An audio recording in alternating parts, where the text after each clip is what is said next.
Welcome back, Freeview bosses, to another review video. This time it is myself, the chef, with the Bard.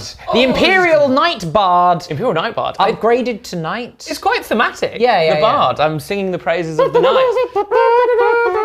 Here they come on their giant steeds. Yes, so noble and chivalric.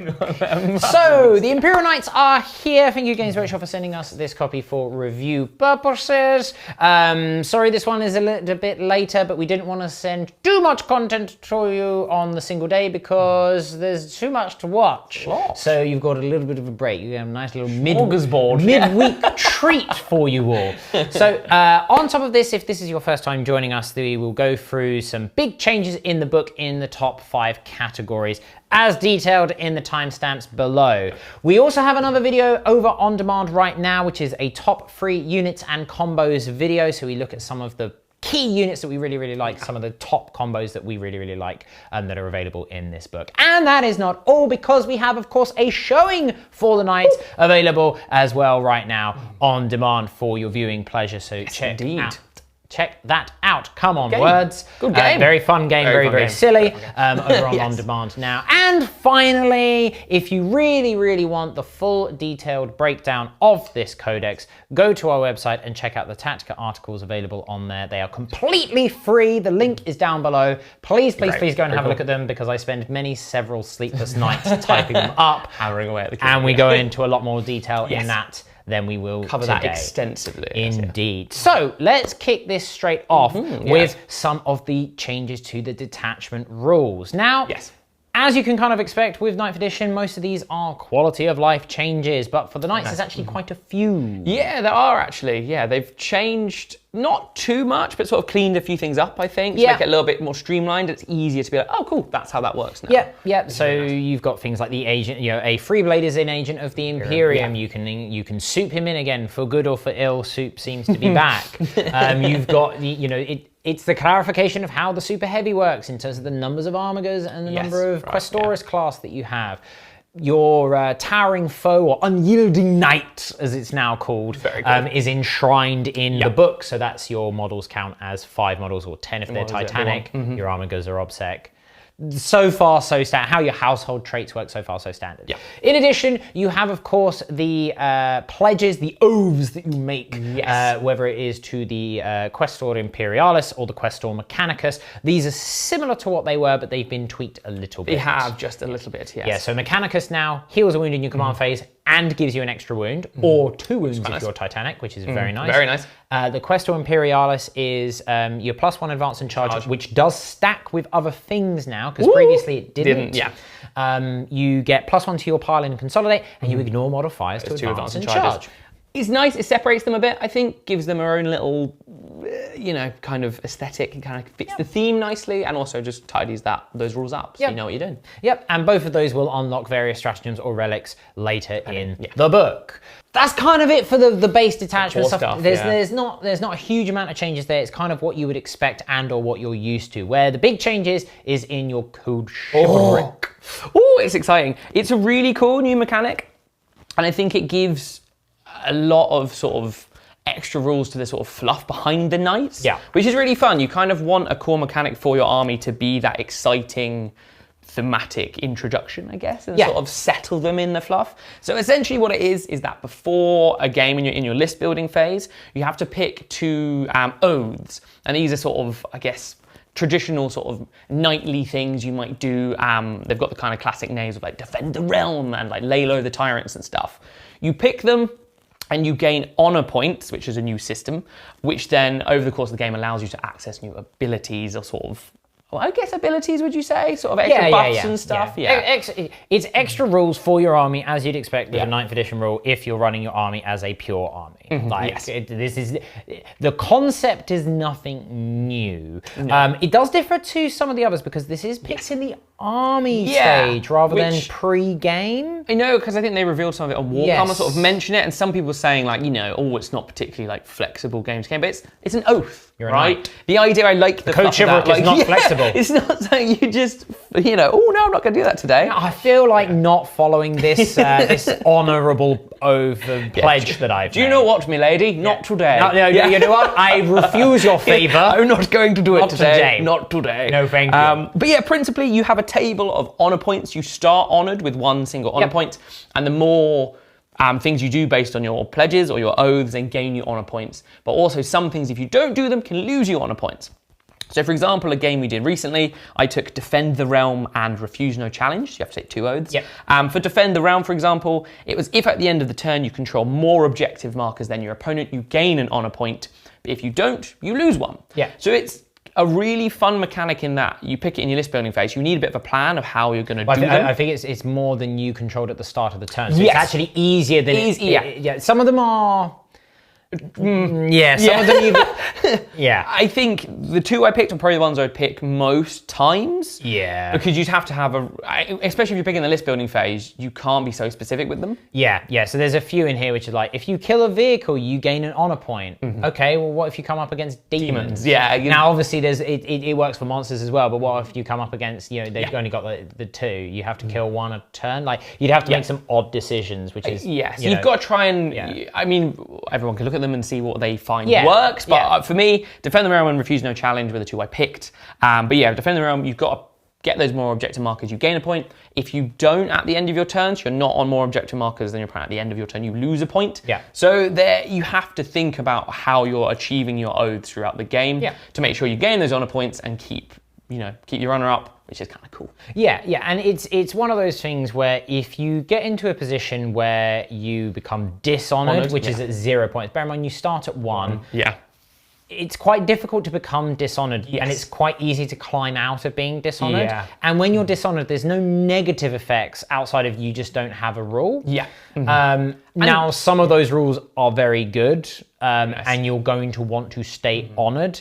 So, for example, Defend the Realm gives you 2 CP in your command phase rather than 1, which is huge, massive, because Knights are quite CP hungry. Definitely now, I never feel that as well. It's too easy to lose loads of CP. It's not like for every objective you're not controlling, you lose a CP. So you're not, as soon as you start the game, after like a couple of turns, you've got quite a good buffer of honour points. You only, and that's the thing. You can potentially lose 2 per turn. But if you score at least 1 a turn, you can still afford to, because you can afford to score 1 and lose 1 as long as you're maintaining the balance. And I would argue that's probably the way to go it, because you get the virtuous when you've got 5 to 6 honour points. You're capped at 6, and there's other ways in the book to give you more honour points. Like you start with more, but you can lose them if the bearer of this relic dies, stuff like that. And certain units you can roll an extra dice and potentially gain more. So there's ways to increase it, but I think going for the virtuous abilities seem quite weak for the investment you have to do.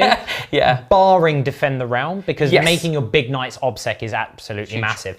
But that's going to come online quite late anyway. And it kind of works because at that stage you might only have like 1 or 2 big Knights there. That's your board, right? It can absolutely make a difference, but I don't think it's something that I think people are going to go, I must get virtuous as soon as possible. It certainly doesn't feel like you're under a weird pressure. It's not like, it's like a nice thing to, oh cool, I'm virtuous now and I get these extra boons, or cool, I've got my honour points so I can do some more stuff. It never feels like a crutch, nor does it feel like a massive handicap if you are using it. It's just a fun thing they've added, and it kind of fits the aesthetic and fluff of the army, which is very nice. Absolutely, and I'm all for marrying fluff and crunch. Other than that, your iron shields are still a 5 up against shooting. Armigers are still squadrons. Super heavies are super heavies. They kind of do what they do. There's not been a huge amount of change there, but it's just cool extra rules to sort of make them feel more like their own army, I guess, which is really nice. And speaking of extra rules to make them feel a bit more unique, that leads us very nicely into the households.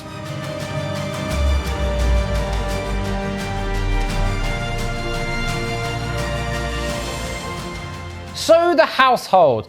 Most of the households are very similar to what you expect in terms of what they did previously. Most of them are the same, or at least fitting with the theme as to what they were doing last time. I don't think there's any brand new households or anything. There's no crazy changes. They're all kind of similar names. They're all familiar households. They're all familiar. Some of them have had slight tweaks. So House Crast, for example, no longer gives you the +1 to hit in combat anymore. It now gives you 6s to hit auto wound, or 5s if you're fighting something Titanic. Like, it's a similar melee-based thing.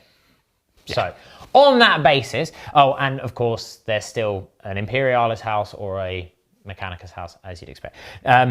Just to kind of prove that point, Hawkshroud is exactly the same. You have double your wounds remaining on your damage characteristic table, which is already a really good buff. Pretty cool. In addition, and this ties in with what we were saying about the honor points, when you are determining which chivalric abilities are active for your Imperial Knights army, provided that you are not dishonored, you count the number of honor points as one higher than it actually is. So that doesn't mean that you can never be dishonored, but it basically means you can get to virtuous a lot quicker. 4 points rather than at 5. Yeah. So look, it's quite handy.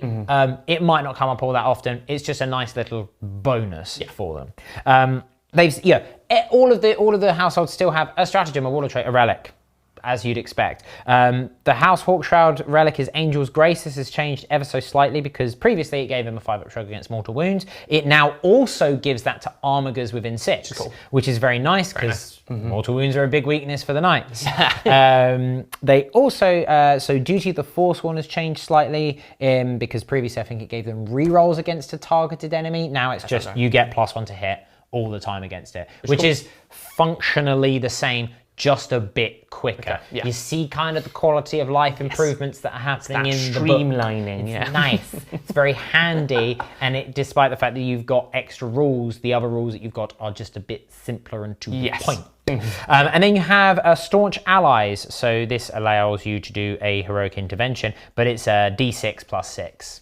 Where I think previously it was 2d6. Where so this keeps it 1 dice. You add the 6. This also, so I'm just going to read this one out because this is actually quite different. So Staunch Allies, use this stratagem in your heroic intervention step of your opponent's charge phase before any other heroic interventions are made. So that is quite important there. You select 1 House Hawkshroud model from your army and 1 enemy unit that is within 12 horizontally and 5 inches vertically of it that made a charge move this phase. So you've got the 12 inches to get that the big 6 on your dice roll.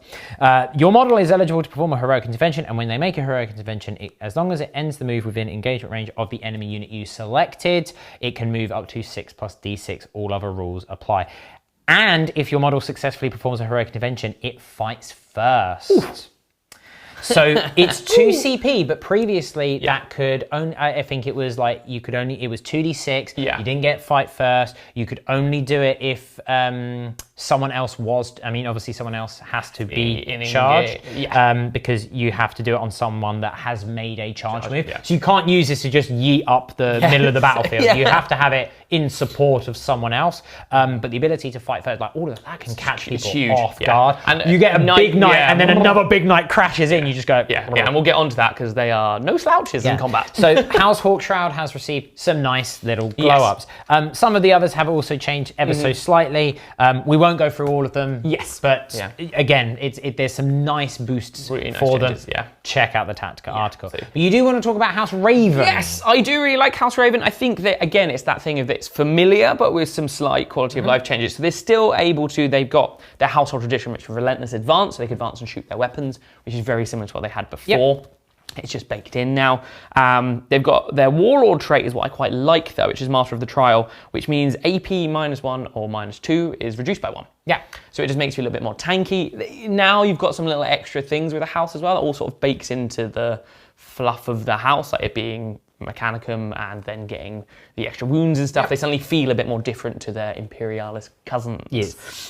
There's a really cool relic as well, which I want to go into, which is that it's the banner in Violette or in Violet. The banner in Violet. The banner in Violet, which is super cool. While a friendly House Raven Armiger class model is within 6 of this model, each time the Armiger class model makes an attack, you reroll a hit roll of 1. Now, there's a cool little dynamic within this book of that the big knights buff up the little knight.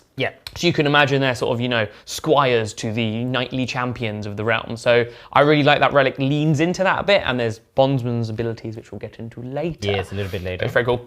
But otherwise, again, it's something familiar, but a new couple of tweaks and relics and stuff added in to make it just quite fun and just, really good. I like it. I like it a lot. I think Raven also does something a little extra. They now ignore movement penalties as well. Yes. Yes, they do. Is it just when they advance? Read it out for the viewers at home. Yes, so the household tradition, Relentless Advance. Each time a model with this tradition makes a normal move or advances in your movement phase until the end of your shooting phase, it can ignore any or all modifiers to its move characteristic and advance rolls. Yeah. And each time it is selected to shoot, it counts as having remained stationary. Yeah, so effectively the same as what it was, but it with a little bit extra. Like the movement penalty might not come up all that often, but it's nice on your armigers because they then ignore craters, which is really nice. And barricades and stuff like that. It's a nice little boost. I do think there's a lot. It seems quite a few of the different households which you'll see when you look at Tactica have more of that in there than like removing, like allowing knights to ignore those penalties to moving and advancing. Which makes them feel big. Yes, and like they're just striding through the battlefield. They don't care about fence. Yeah, they don't get bogged down in rubble. Yeah, it's like, oh, this crater's really slow. No, my big feet can't fit in it. Yeah. Oh dear.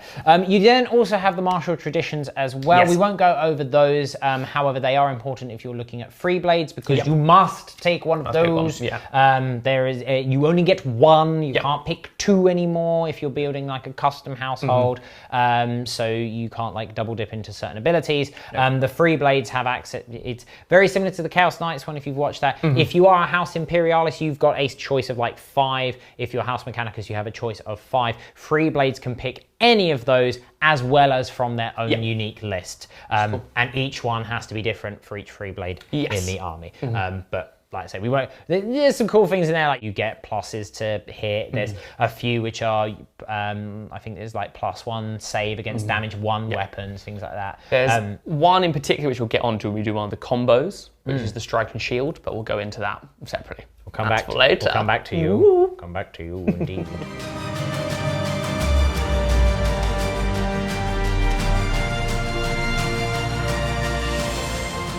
Let's talk changes to the ancillary bits. So stratagems, warlord traits, relics, all of that new updated stuff. All your extras. Yeah, extra bits. So we'll start with the stratagems. As you'd expect, you have like a million stratagems. A lot. There's 4 pages of stratagems. Most of them are fairly...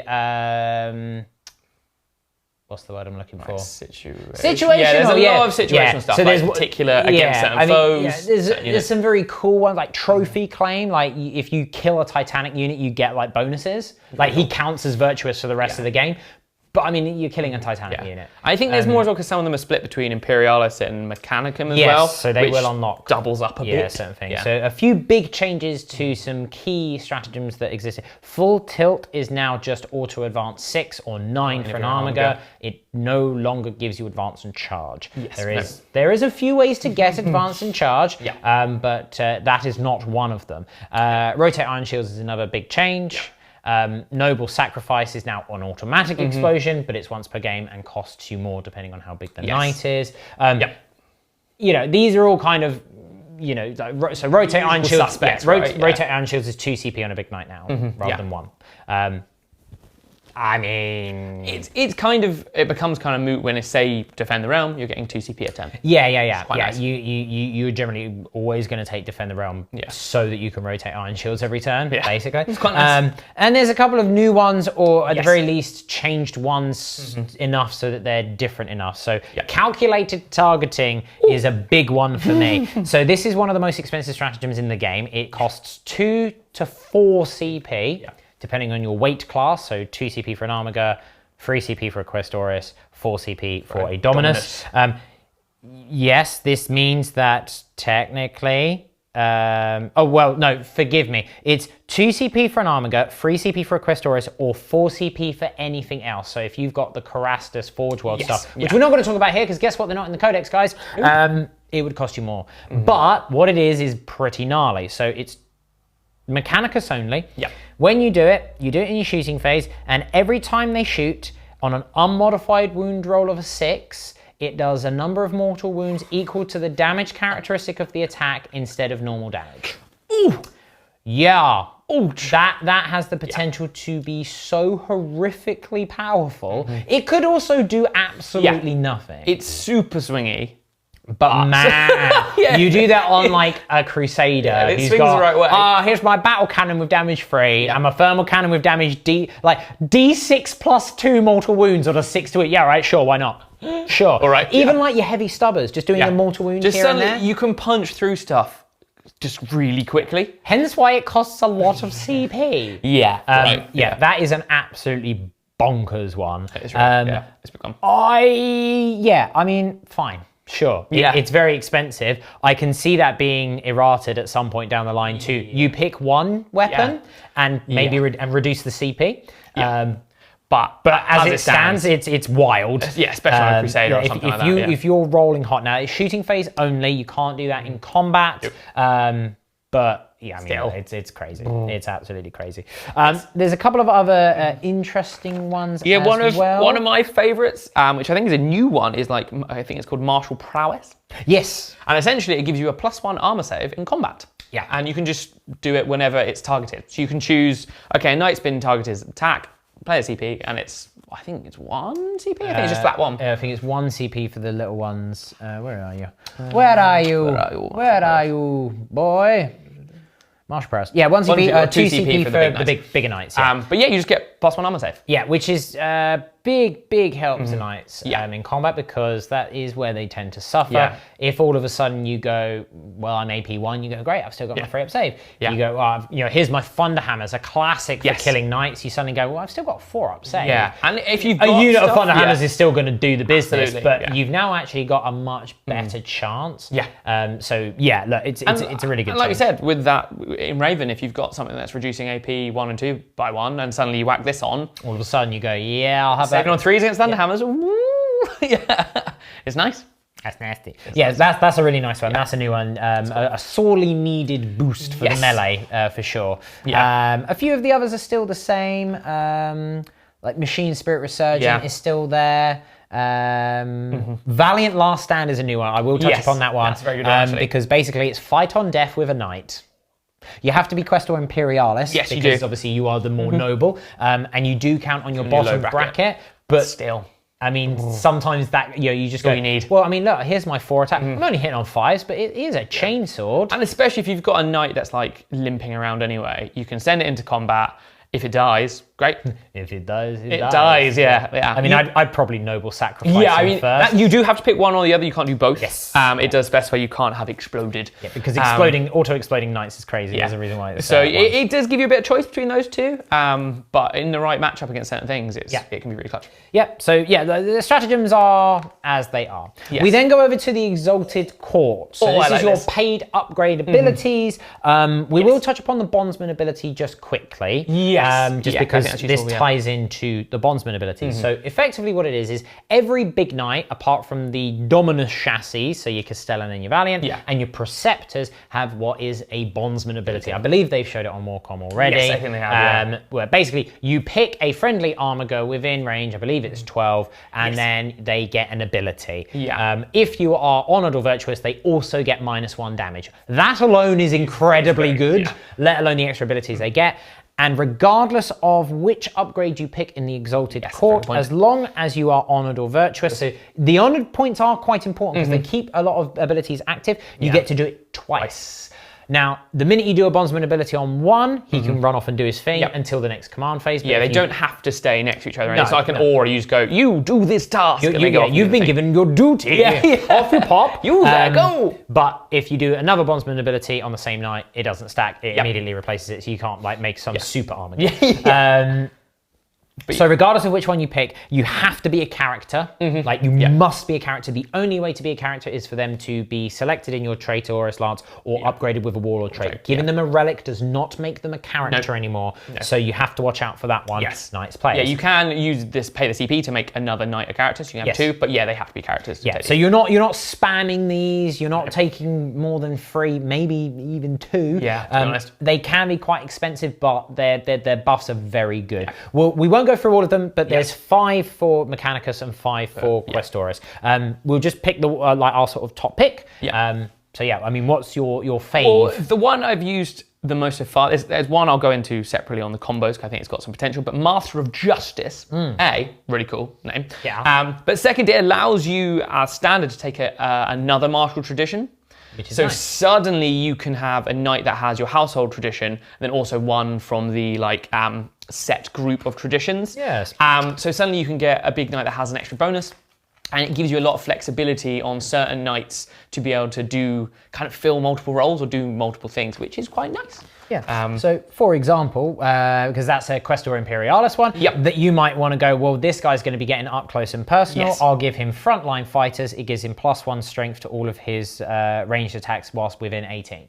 That's pretty cool. You know what? All of a sudden, your thermal cannon's now strength 10 if you're within 18 inches, which can be a pretty big difference. You know, it's a nice little bonus. In addition, you've then got the ability to do your bondsman ability on 2 armigers. Which is really cool. And on top of that, you have a noble exemplar ability, which you can only do if you're virtued or honoured. But what does this one So this one is once per battle, when you use a strategic ploy stratagem, if the model is the Master of Justice, then it counts as 0 CP. So you get it for... no, if the model is... if you use the ploy on the model that is... under the bondsman. Yeah, Sorry, I think most of these affect the one that you've told to do something is I have to do it even better because you're one of the big wigs of the household. Yeah. Which is really cool. But so you can get a free CP on something. Yeah. So my pick is the Questor Mechanicus one. It is Forge Master. It's great. It's a really, really good one. So basically... because all of these are themed around one of the heads of the household. So you've got the High Paragon is literally the king of the household. Very cool. The Princeps is in charge of the Mechanicus household. The Forge Master is the one who's the defender of the Mechanicus household. He is the last line of defense, and to that reason, whilst he is wholly within your deployment zone, he has -1 damage. All the time, against everything. Now that is very good on a big chunky boy. It's good. That's very nice indeed. Now you couple that with his ability to give 2 bondsman abilities, and the bondsman's ability, his noble exemplar ability, is whilst an armiger model is under the effects of this model's bondsman, if they are attacking a unit that is within your deployment zone, so it's defensive, you get +1 to hit and wound. So if you get too close to those Helverins that are guarding your Forge Master, you're in for a lot of trouble. You can create a really scary fire base in your backline. Because he's going to do that on both. Let's say you've got 2 of them and a Crusader, for example. Who Crusader's the Forge Master. He's sat there, and we'll get onto what his bondsman ability does in a minute, which is already a good one. Very good. If anyone is within, and even just ever so slightly in your, it's not wholly within, it's within. So they go, oh, well, that objective is right on your border edge. I'm going to go and grab it with that one guy. You go, I'll have +1 to it. And so it's one of those things, I think, as well, if you're falling onto the back foot and someone's in your deployment zone, you can punch out really hard. Yeah, it's really cool. So there's some nice abilities in there. Some are definitely a bit trickier to use. Some of them are very, very good, but they're all told a very nice upgrade ability. We then interestingly have the Freeblade Lance in here, an Army of Renown, the first one that we've seen inside a Codex. The reason for this is there is a designer's note earlier in the book, which is this book is so different to the way that Freeblades previously worked, your previous version of it needs to be replaced. Here it is. Essentially, it's very similar to what it is, to what it was before. Basically, you get a bunch of extra abilities, and you get a bunch of extra relics and warlord traits that you can choose from. You get one extra. It's almost like running your own bespoke house, which makes sense. And you get a nice mix of the 2. Pledges. You get the healing ability of Mechanicus, and you get the ignore modifier to advance and charge for the for the Imperialis. But otherwise, most of it's the same. You can still have 2 relics on there. Everyone has to have a separate what's its name ability? Martial tradition. That's what they're called. Yeah. So that's pretty standard. We've then got 4 pages of relics. I don't know why there's 16 relics. 16 relics. There's a lot of relics. They could have easily cut out a page of relics. And a couple of them I'm like, sure. What? Yeah, okay. Most of them are, as you kind of would expect, basically the same as previously. their upgrades to certain weapons or their quality of life changes. So Endless Fury is no longer exploding 6s. It's now an extra AP and plus D6 shots to your Avenger Gatling. So it's a lot simpler to use. Is it as powerful? Maybe, but it's just simpler. Yeah, I think pretty much that's kind of the relics. Yeah, there's one for each of the weapons, like you said. Yeah. There's one standout one for me, which is Sanctuary. This is very good. Which you get 4-up invuln in combat. Yeah. So if you get someone into combat and you've got some of the other things we talked about already, you can suddenly make quite a martial prowess on it. You can really stay in combat in someone's line. So that's cool. But I mean, there's a lot of them. They've all got their own. Yeah, I think niches. Yeah, so Armor of the Sainted Irons the same. Yep. Mark of the Omnisized, like the same. It's just a flat D3 now. Yep. Banner of Macarius Triumphant now gives the bear. It's Questoris Imperialis. It gives them obsec. I think that's the same. But you now also gain an extra honor point at the beginning of the game. But if he dies, you lose an honor point. So.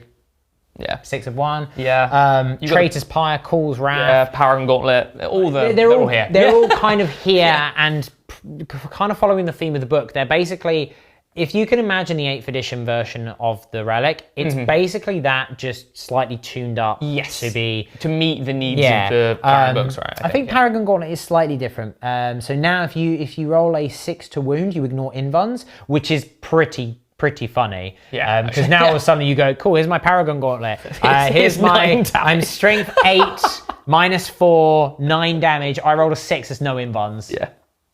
Boom! Yeah, we just, sure, just why go, not? just punch out Mortarion. Just So it like I said, it's quality of life changes is basically what it amounts to. Yeah, pretty much. Guess what it is with Warlord traits? Pretty much the same. There's some quality of life changes. Your old favourites are here. Iron Bulwark's still the same. Still great. Landstrider's is drastically different though. But way better. That's a controversial. It's very good. That's a controversial statement because Landstrider was the most popular after Iron Bulwark. This is very true. But do you need it now that it stacks with your Questor Imperialis? I just think, which we'll get under the combos, you can do some very spicy things with it now. So Landstrider gives you +2 to your base move, which is quite nice because that puts you back up to your normal move as you were before because all the knights are slower. Yeah. But any advance and charge rolls are a minimum of 3. So a 1 or a 2 becomes a 3. Yeah. It gives you a minimum of a 3-inch advance and a minimum of a 6-inch charge. You That's Imperialis, very nice. you suddenly got a minimum 7-inch charge. Because you're adding 1 to that, right? Ooh. It's nice. Yeah. I like it. Yeah. Again, like Cunning Commander now gives you a command point on a 5-up at the start of your command phase rather than just 1. Yeah. Because I think previously the Cunning Commander was you get 1 CP extra and 1 like reroll, hit, wound, or save throw throughout the game. So it's basically about the same, but now you've got it as a CP, like you've got rather than just a generic reroll. Yeah, you've got to fight first with Revered Knight. Interestingly, I think a lot of the household Warlord traits are really good as well, so there's more to pick from in there. Yeah. But I think, if you wanted to take 2, you can use the CPs and stuff. Yeah. You've got a lot, they kind of cover all the different kind of defensive, attacking, movement. They all do their various niches. It's a mix. Good mix. Then we have the nightly teachings. This is very new. This is new. This is basically Chaplain Knights. So they have previewed this already. It works as you would expect sort of chaplains and priests to do so. Effectively on a 3+, you do an ability. You've got a mix of auras and a mix of one model does one thing. Extra thing. So my personal favorite is the Knight's Faith. Yes. Because it's a 6-inch aura of 6-up shrugs for your armigers. If they're under the effects of a bondsman ability, it becomes a 5-up instead. Now remember that your bondsman ability is probably giving you -1 damage as well. Yeah. So now you've got, if you've got a couple of Exalted Court in there as well, you've got your armigers running around with a 5-up shrug if they're near realistically, you're going to pretty much just be putting bondsman abilities on stuff all the time. It's so crucial to the way that the army works, and they're very potent abilities. Again, we'll cover them in the data sheets. That's a really nice one. You liked one of these. I quite liked the Virtue of Courage is quite useful. Very good. In an aura, you get an additional hit when you roll a 6. Yeah, so all of these will only affect armigers, so you're not suddenly getting exploding Gatling cannons or exploding thermal cannons, but that's melee and shooting. Yes. So it's just... That's nice. It helps, I think, bring the Armigers up to being quite versatile bits of kit, because you've only got the Helverin or the Warglaive, but suddenly they can do quite a lot and put a lot of output really now, which is cool. Yeah, so that's the nightly teachings. And then we have chapter approved rules. We won't go through all the chapter approved. I believe Yield No Ground is identical to what it was in the Nachman pack. Yes. You've got shadow operations. You can do actions. Yep. Sure. Cool. Why not? Yeah. You've got Honor the House, which is basically... Effectively, if you really want to lean into doing the honor points, if you select this objective at the end of each battle round, if you have 6 honor points, or if you have more honor points than you did at the start of the battle round, you gain 2 victory points. In addition, at the end of the battle, if you're virtuous, you gain 3 additional. If you're honored, you gain 2 additional. And if you're dishonored, you reduce it by 3. So remember, if you're honored, if you're virtuous, you're already honored. So if you're virtuous, you effectively get 5 victory points extra at the end of the game. So if you really want to lean into the honored aspect of it, you can do with that one. Fine. And then you've got Jewel of Honor, which is your standard kind of pick some big things in your opponent's army. I believe it's the Warlord. It has to be the Warlord and 2 units from your opponent's army that have the highest points value, and then you score victory points depending on what happens. So if your Warlord kills one of them in melee, it's honorable, so it's 5 victory points. If they die by any other means, it's 3 victory points, but it's called Inglorious Demise. So if they get caught in an explosion, it's not a glorious way to die, but you still kind of get the points in a way. It's cool that they've lent into the fact you're not being handicapped by the honor system. It just adds a nice little layer of like sort of a fun fluff tweak to standard rules. They've also accounted for the times where you get 4 victory points. The unit was destroyed because it was not on the battlefield at the end of the battlefield, and so counts as being destroyed. So they thought about it because there can be occasions where you can put a unit into strategic reserve via a stratagem to just deny your opponent points. Like now, obviously, things like to the last, you can't do that. This, if they hadn't included that, you could deny it. They call it a cowardly cur. The best thing's the name. Like, that's the best bit about it, is if your opponent tries to deny you a point on it, you get to call them a cowardly cur. Look, it's great.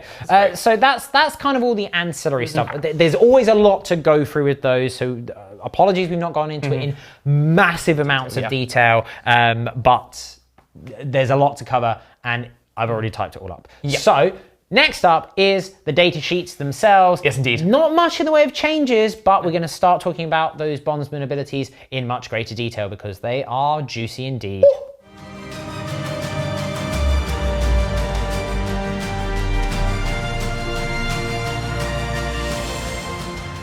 The data sheets. The Knights! The infamous Knights of the Knight Codex. Weird that. Funny that. Almost the most important bit. It starts off in the data sheets. You've got your 2 Armigers, you've got your Helverin, and you've got your Warglaive. Just to note at the top, all the movement across the board, everything's 2 inches slower now. Yeah. So your Armigers are 12 inches, your Big Knights are 10, all except the Gallant, who's still 12. Yeah, he is still 12. We'll get into him later. So with the Helverin, all pretty much familiar as it was. There's not a huge change. The biggest thing is on the autocannon, it's now -2. Which is nice. Which is very nice. Again, I think the Helverin's great. Yeah. They can be quite swingy, but when they power up, they do some bits. Again, with the Warglaive, pretty much the same, slightly slower, as we said. The Thermal Spear is now a heavy 2 and strength 9, which is very nice. A -4 D6, very useful. It's a good weapon still. It's a multi-melter with an extra 6-inch range and an extra point of strength. Comes in handy. Obviously, the Chain Cleaver's got strike and sweep profiles. They're pretty good. They're quite nifty in combat. But they're as useful as they were before. Plus, with the Bondsman's abilities, which we'll get into on the Big Knights, they can be buffed up. This is where you really zhuzh those 2 up. Exactly right. So the first big knight is the Knight Errant. So this is the guy with the thermal cannon and the chain sword. Again, all the knights have their specific loadouts, which is quite fun. Nothing new there. And all of them can still take the carapace. Yes, all of them can choice still, of melter, stubber, and the various missiles. But the core weapons are select on the knights. But they also then come with obviously these bondsman abilities. So the thermal cannon is a heavy 2d3 now. Strength 9, -4, D6 +2, D6 +4 within its melter range. It's a lot more reliable now. Yes, it's far less swingy. But it's a bondsman ability for the Errant. It's Errant's Duty. In your command phase, you can select 1 friendly Armiger, model within 12. And until the start of your next command phase, that Armor class model can declare a charge after it advanced. Which is great. Which is very good. And then it also has a +1 to its advances and charge rolls. Which is also great. Yeah, I mean, that works nicely in either Mechanicus or Imperialis, great, +2 to advance, +2 to charge. In House Mechanicus, where you're slightly tougher, you're healing when you get there. If you're House Raven, you're going to be shooting. Yeah, suddenly you can see these bondsman abilities like kind of... And the -1 damage. Yeah, right? Like, you're getting the -1, you're getting these abilities, they really transform the way you might think about how you're going to use your Helverins or your Armor Goods, so it gives you far more flexibility. Yeah. Especially now being OBSEC too, just whoo, off they go. The Knight Warden then, he's the guy with the Thunderstrike Gauntlet and the Avenger Gatling Cannon. I mean, the Thunderstrike Gauntlet and the Chainsword are free upgrades now. Like you can swap either or. Yes, you can always have different weapons. Yeah. The Battle Cannon feat is no longer a thing. Thank goodness. If you want to do a melee attack, you have to use the sweep of the Chainsword or the Healthy Backhand. Yes, you can sweep on the gauntlets now. Yeah, with the gauntlets. Yeah, we should mention in case you haven't seen, obviously with the Chaos Knight stuff, and you probably, if you haven't seen on Warcom, the Chainswords and the gauntlets now are far more your primary weapon, which is so much better. Your melee weapon is a melee weapon now rather than I'll just because it always felt rubbish that your giant chainsword on your knight wasn't as good as just tap dancing. Yeah, it was very upsetting to me. Yeah. But now the weapons are really, really good, so you're going to want to look at those and use those. So the Warden himself, his bondsman ability is Warden's Duty. There's a theme. There's a theme here. In your command phase, you can select one friendly armor class. Within 12, again a theme. This is also a theme. Yep. It's almost like it might be on every single one. Until the start of your next command phase, that armor class model counts as 10 models for the purpose of OBSEC. Sure. It's quite handy. I don't think it's quite as powerful as the Errant. Yeah. Some of these definitely, I feel there's ones that are my favourites quite far, but everyone's got one, so they all have their uses as well. So it's just depending on what you need to use them for. The Knight Crusader then. So this is the double gun boy, and no longer as generally useful because of the change to the battle cannon feat. But of course, you're a knight; you can just fall back and shoot. Exactly. So I think I do like the fact that because without the battle cannon feat, you're having to think more about what you're taking because you might want to take a pure combat knight now, which is really fun. So he's got his the battle cannons. The Avenger Gatling Cannon, you can pick between that or the Thermal Cannon, and vice versa. Or you pick between that. Which way round is it? Thermal. Yeah, you have to have the Gatling. You have to have the Gatling. But the Thermal can be replaced with the Battle Cannon, which is just flat damage free now, which is very nice. Great little upgrade and much needed. And the Avenger Gatling Cannon is just good. I mean, the Avenger Gatling Cannon is the same. It is not changed. I don't know. My jury is out on the Avenger Gatling Cannon. You think I've always liked it as a good all-rounder? Yes, but you Battle Cannon does tread on its feet a bit now. A little bit now. Yeah, a little bit because it's higher strength. It's got the same AP. It's higher damage. Yes, it's swingier, but against some armies, you're going to be getting the 12 shots anyway. Exactly right. Yeah, those anti sort of horde armies. Yeah. If you could take the Thermal and the Battle Cannon. I'd be loving it. Yeah, be onto something, but his Crusader's Duty, his bondsman, is he can give armor goods +1 to hit in shooting. Well, it's +1 ballistic skill. +1 ballistic skill, sorry, not +1 hit. Just ballistic skill. So that will stack, let's say, for example, you were using the Forge Master, who gives you +1 to hit and wound with your armor goods that are shooting a unit within your deployment zone. And then you give him the relic from... Raven to have reroll ones. Yeah. So you just go, well, it's fine. I've degraded those armor goods. They're down to ballistic skill 5. You go, I'm actually hitting you on 3 still. Lol. I think that's one of my favourite. If you upgrade him to be a character, you can put it on 2 armor goods. Yeah. 2 Helverins next to him, his little buddies. +1 ballistic skill on 2 armor goods is just really ballistic good. Skill 2 Helverins. Oh, it's very scary. Just saying that is terrifying. It's very scary. So the Crusader's great. Yeah, I think he's one of my favourites. Then you have the Knight Gallant. So this is the combat knight. So he has the chainsword and the gauntlet. His duty is +1 weapon skill for an armor gun, which again is very useful. If he's charging up front and you've made him a character, he can give his accompanying hounds some assistance, which is really cool. Yeah, and as you mentioned with the Gallant, he does maintain his 12-inch move, 10-inch move, 8-inch move. He's also an extra point of weapon skill and an extra attack. Yes. Nothing new there, but just so that you know it's not changed. He's not suddenly inferior in combat. I definitely now, again, we mentioned it on the others, with the changes to Battle Cannon Feet, he suddenly has a role, I think, a bit more now. Yeah. He was often forgotten about previously. Well, I think he had a role anyway because he was a cheap knight. Yes. And you would use him with like full tilt, Land Strider, and you just yeet him up and then hope he explodes. Yeah. Basically. But now he's actually he's still a cheap knight. For a knight. I mean, he's good. He's really good at what he does. Very good. The next one then is the Paladin. So this is Battle Cannon and Chainsword. Yep. His Paladin's duty is within 12. He can give the Armor class model reroll 1s to hit and to wound. Yeah, nice, reliable. It's quite nice. It's handy to have. Yes. Is it as strong as +1 ballistic skill? No, not really. And certainly because they've made it very clear that you can't stack Bondsman's abilities, it's not that you can give the extra ballistic skill and then have the rerolls on top. Yeah. It changes the other order. Think of it like they're taking command of that squire, so to speak. But that is actually quite nice for the Warglaives, who might prefer, because they've got the combat element as well, they might prefer consistency across both phases rather than Helverins. So if you're looking at like a bunch of Helverins, you're probably better off with a Crusader, but if you're looking at a nice mix, I mean, the Paladin is good anyway because the Battle Cannon is just, the flat damage free is very nice now. Yes, 2d6 shots is a bit of a pain, but... exactly. I think he's a good all-rounder, he's a good generalist. Yeah, he's great. He's just one of those things, you've got options for him and he's quite useful in different niches. Then you move on to the bigger knights. So you've got the Castellan. Yep. Again, these are just huge walk-in fire bases, basically, aren't they? Yeah. They've not changed all that much. They do not have bondsman abilities. Yes, that's true. And also they are locked out of a lot of the relics as well. They can still be your warlord and stuff like that. And otherwise, they've not really changed. They've got an extra save. They've got a 2-up save now. 2-up save now, Again, they're slower. The change to Battle Cannon Feet has really hurt them in terms of combat. Yeah. Their weapons are similar. Yeah.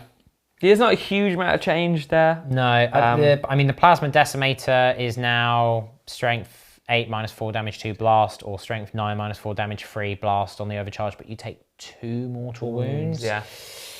Yeah, that's a big R. This is on the Castellan.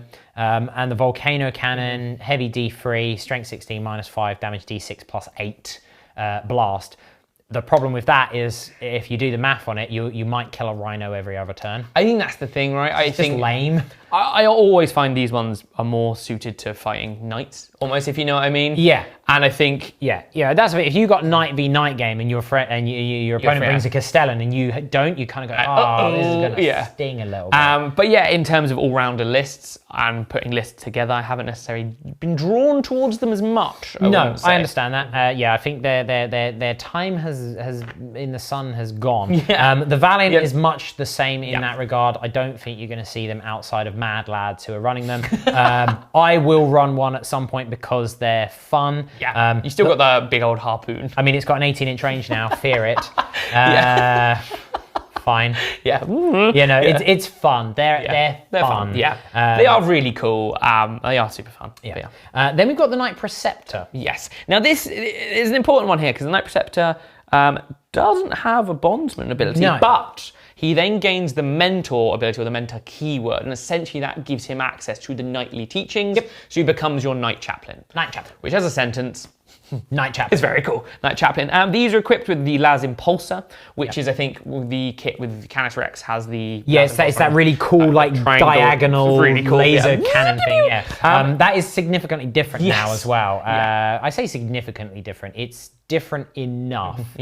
Because previously, I think the short-range version, it was D6 damage. It's now flat damage 4. Making it a lot more reliable. Yes, it won't spike as high sometimes. There's no stratagem to make it flat 6 shots anymore, so you do kind of have to grin and bear that. But it is 24-inch range, and it's still strength 12 -4.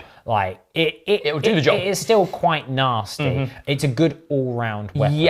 I think definitely thankfully, if you are leaning into wanting to take one of the mentors, it's not like they're lumped with rubbish. I mean, it's got its place. It's a good all-rounder. But you'll be taking them for those teachings. And the teachings are very cool. And then we do have Canis Rex, as you mentioned, who is effectively a free blade preceptor. His teachings specifically do work on anyone. Normally, they would only work on a household knight. He also gets exploding sixes against non-Imperium, which is cool. Very cool. He jumps out of his thing when he dies. Because he's cool. He does have +1 weapon skill and ballistic skill across the board, which is very nice. And an extra attack. Like, he's good. He's very good. I would argue that unless there was if you're looking at a preceptor, I would just run Canis Rex, unless you are absolutely desperate for him to have like a relic or a warlord trait of a set household ability. Canis Rex has to take certain warlord traits. He has to be a free blade. He has to be a free blade. So he won't get the Mechanicus +1 wound and healer wound or the Questor. I think he has to take, if he's a warlord, you have to take Revered Knight. I think it specifies that as well. Like, which is great, fight first and stuff. But like you say, I think unless he's a overall upgrade on Preceptor, unless you have a specific plan. Unless it's something very specific that you want to do. Which is cool. And Freedom's Hand is his relic gauntlet. It's a normal gauntlet that does mortal wounds on 6s to wound in addition. It's very cool. Those are the data sheets. Points-wise, not actually all that much different to what has come and gone before. They're all fairly similar. The Gallant is 400 points. The Crusader is about 500 and something by the time you've given him all the guns. Once you give him all the stuff, your Paladin's around about 425. This is all before your extra Carapace or 5 points for a Melter gun. Your Helverins are still 155, your Warglaives are still 145, 5 points for a Melter gun on top. Nothing has drastically changed there in terms of points. It's just now, because you've got the Exalted Court, you've got the ability to go, I had like 40 points spare. Do I put another rocket pod on someone, or do I upgrade someone to an Exalted Court? You've got just a bit more option, which is nice. So that's it. We'll be back in just a sec with our final thoughts.